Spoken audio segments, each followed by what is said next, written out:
Hey everybody, welcome to another edition of Flea Market Finds. This is going to be the lightning round edition. After a little bit of discussion and debate after my last couple of videos, I've decided that people, for the most part, enjoy watching these videos that I do about tool finds, but that they would wish I would just talk less and move more quickly. So, without further ado, the lightning round.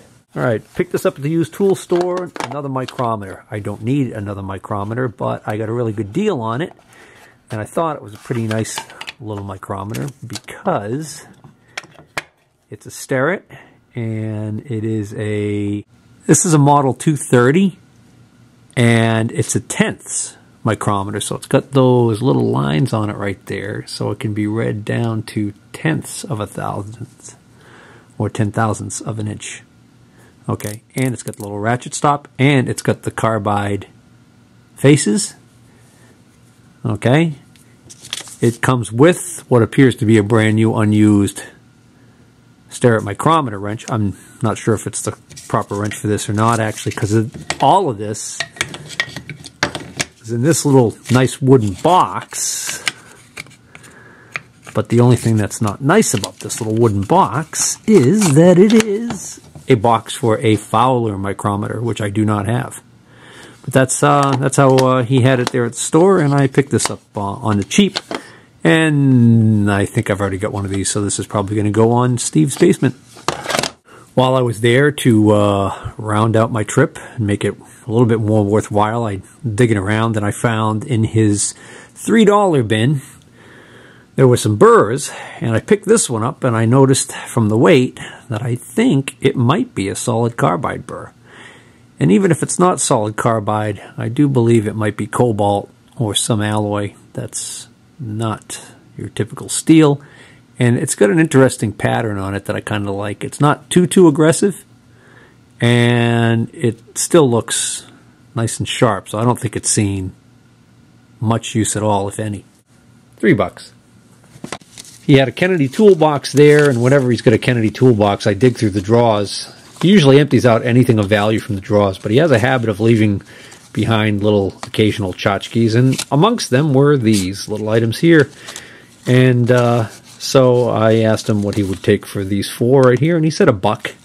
So it was worth it to me for $1. This is a genuine Starrett plastic-coated cheater card here for screw threads and tap drill sizes, and it's got a decimal equivalence on the back, which is actually pretty decent sized. Here's a inches to millimeters by the Mitutoyo company.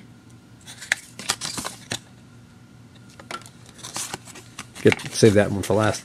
Here is a Morse Cutting Tools Division decimal equivalence chart, a little bit bigger, and on the back we've got the tap drill sizes and pipe tap sizes. And this was a freebie that was probably given out by Brooks Precision Tool Incorporated of 10 Green Street, Woburn, Massachusetts. But this is the thing that I wish it was in better condition, but I thought this was really kind of cool. This is a little Starrett giveaway, more than likely. On the back, we've got your screw threads and tap drill sizes, yada, yada, yada. That's all fine and dandy. But what's kind of neat is it's got this little, kind of like a calculator, I guess you could call it. Basically, what you do is you dial up the size of tap and the number of threads will appear in the second window there. Out of frame, sorry. So you get the size of tap, number of threads per inch, and then you've got the tap drill, the size of the tap drill, the size of the drill bit you're going to use. So it's a little quick, easy to read chart. But it also does a second thing, which is cool. It's a fraction to decimal converter, and the way it works is this little damaged area up here is a little hard to see, but these little numbers right here are the denominators, and these numbers around on this outside ring are the numerators. So for instance, if I put 3 in the numerator and I find the 4 on here, and I put that underneath it so that I'm at 3/4. That's 3/4. And if you look in the window, ta-da, 750 thousandths. So nothing you can't do with these charts, but just kind of neat that it's a little, instead of having to hunt through the chart and go down, you just kind of dial it up and it works. I like that. It's kind of a neat little thing. Stare it. There's a nice little Starrett surface gauge I picked up. No markings on the base, but it's actually a Starrett. A lot of these Starrett bases weren't marked. The dead giveaway is it's marked right here, Starrett. I actually just sold this, so it's only been in my hand for less than a week. There it is, marked right there on the post. Picked up this step shank Deming drill bit. This is a 1 3/8 inch drill bit, good size one. It's got some surface rust on it from kicking around, but I think it's brand new. I don't think it's ever been used. High-speed steel. It's marked PTD USA, so it's not an import. TD is probably twist drill, so I'm not sure what the P would stand for. Pittsburgh twist drill, maybe? I don't know. But, hey, for $3, good deal. Picked up this stack of storage cabinets that you see right there for $50. I mainly wanted this one. This is a Steel Master. It's about 55 inches tall. It's about, I don't know, a little under 3 feet deep. It's got really nice ball bearing slides. Be good for parts and tools. I've already got a couple of these.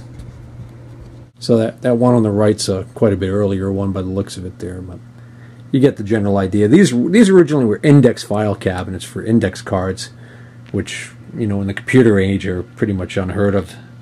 But you take the dividers out, they make really good storage.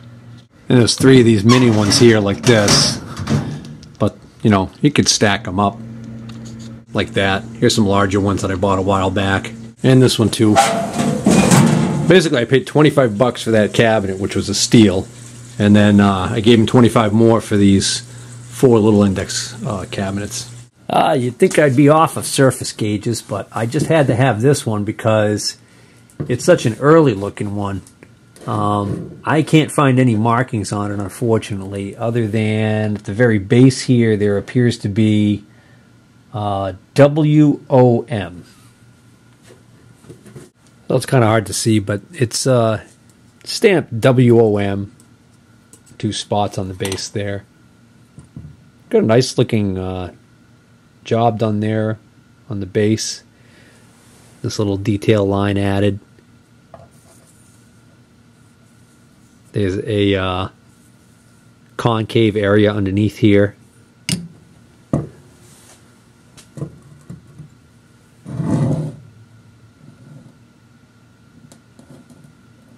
Nice clamp. It's even got a scriber still in it. And look at this finial detail.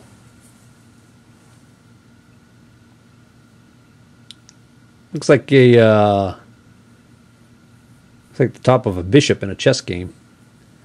All right, you guys don't want me to linger on these things and talk too much about them, so that's it. That's all I'm going to say about it. Picked it up on the cheap. It looks like it's a genuine anti-Q, but maker unknown. And I didn't mention it, but today is Friday, March 29th, 2019. And 2 days ago, I hit the used tool store again, and I picked up this bench block. It's stamped on the bottom, made in India, so it's commercially made. But it's in very good shape.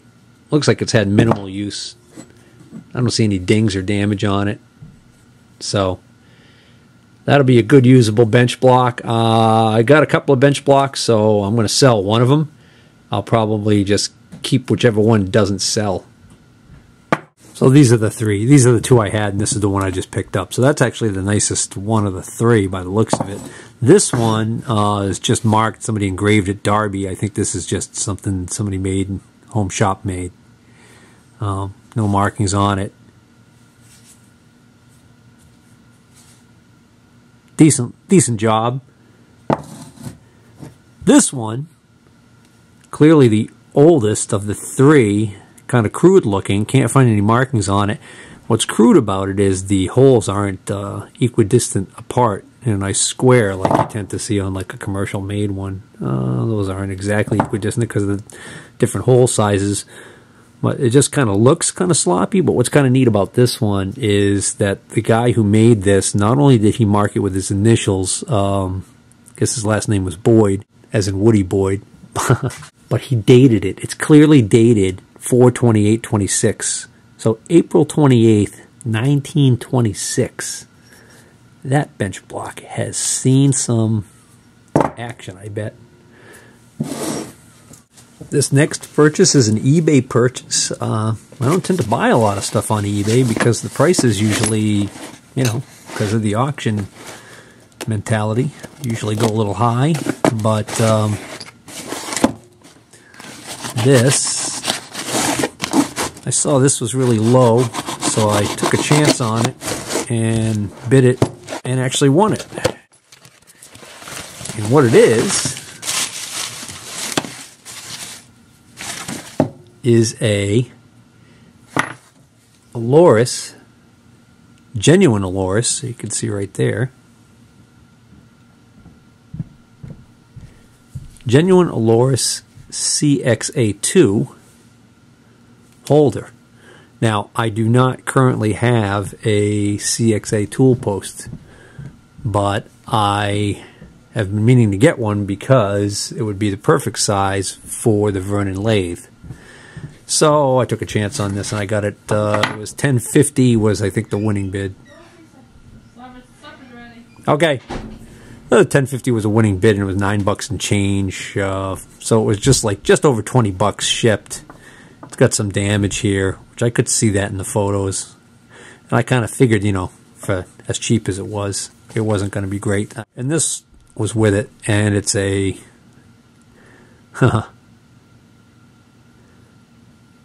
carbide tipped cutter that looks like, oh boy, does that look like that's smoked. These can be tricky because I'll look at them under magnification sometimes to see that in this particular case the tip is broken off. The little radius is chipped right off. That's junk. But anyways, that's okay. For $10. Well, 20 if you figure the shit. Well, it's funny, you never know what deals might turn up. A couple weekends ago I was driving down Main Street in the town next door, and there was a gift shop that was going out of business, and they were having their going out of business sale, and they were selling everything in the store. And I decided to take a walk and take a look around, see what the heck was going on in there. There was a bunch of stuff that I had absolutely no interest in. A lot of glassware, figurines, kind of tchotchkes and stuff that I have no want or need for. But I happened to see over in the corner, I saw this terminal strip, and this is what's called a wire mold terminal strip. So this would be used typically on the top of like a counter, a large counter or a workbench. These were very popular in both high school laboratory settings. We had these when I was going to Voctech school. We had some of these on all of our workbenches. And I think they're called wire mold because I think that's actually the name of the company that developed them. They were pretty popular back in the day, but it's a nice, you know, terminal strip. You put that on the back edge of your bench and you've got a whole bunch of outlets you can plug into. And that's a 6-footer, and it was just sitting up there up against the wall, you know, leaning up against the wall. So I inquired in. A woman I asked the woman, you know, is this available? And she said, well, let me check. And she checked with her husband, and he said, yeah, sure. And I said, well, what do you want for it? He said, $10. I said, sold. And then he says to me, he says, you want 2 of them? I got another one downstairs. They had some stuff in the basement. I said, how about the 2 for $15? He said, sure. So I got not 1, but 2 of these 6-foot long wire mold terminal strips for $15. This is a pretty good deal. The only thing is, both of them have two-prong plugs on the ends of the cords. I haven't checked yet whether or not the cords are 3-wire cords or not. Two-prong plugs. This is incredibly dangerous for this type of a system. You can clearly see the grounding pin. So the problem is, if you plug any device into this that has a ground pin on the plug, that is going to be a floating ground. And essentially what can happen is if you had something go wrong in the tool or whatever item you plugged in, or inside these strips themselves where one or the other lead comes in contact, specifically the hot lead, were to come in contact with this case, then anybody who touches this case and is grounded could be killed, or at very least get a nasty electrical shock. Or if you had a tool that had a metal case, that metal case could become hot, as we say, in reference to ground. And again, you go to pick up the tool, and if you're grounded, zap. So that's an easy enough fix. We'll either change the plug, or if necessary, we'll change the whole cable. Several weeks ago, I showed you guys these LED lights that I picked up cheap at the Restore. That's the Habitat for Humanity store in the city. They had these for like 15 bucks a piece. And that's actually the best price around I found on these. Well, after buying a couple of them and liking the light, I decided I would pick up a couple more while I was in the city. So I stopped there to get some, and unfortunately they were all out, and they were unable to tell me A, whether or not they were going to get any more, and B, if they were going to get some, when they would come in. But what they did have was these. So they had these. And these are single tube. So my first thought was, well, they're not going to be as bright. And they're not. They're 43-inch long, 23 watt, 2400 lumens, 4000 Kelvin is the color, 50,000 hour. So 2400 lumens. So not as much, because I actually had the box for, still had the box for one of the last ones that I bought. So here's the specs here on these. Same life, same color, 5,000. Oh no, actually they're not. These are 5,000 Kelvin for color, and these are 4,000. Interesting. But they're 4,100 lumens. They're 40 watts, so they're 20 per tube, because there's 2 tubes in this one, right? So 4,100 lumens total. This is 2,400. So then I thought, well, what if I just put 2 of these together, side by side? That gives me 4,800 lumens. Even more light than this. And here's the best thing. These were like 15 bucks. They're selling these for $3.99 a piece. So for 8 bucks, I got 2 of these. Well, these are really thin line. Huh. Wow. So what's really neat about these, they're not a tube, so they're thinner. They've got a female port on the end here for this cord to plug into. Okay, but on each fixture there's a male, so I can link these together. Oh yeah, I like that, because what I'm thinking is I've really been wanting to upgrade that really long shop light above my lathe. That's got those really, really long tubes with the button ends on them. So as fluorescent lights, they're pricey as heck. So I might be able to just tear those out and just stick these up in there instead. Get the hiccups. All right, so here's a before shot.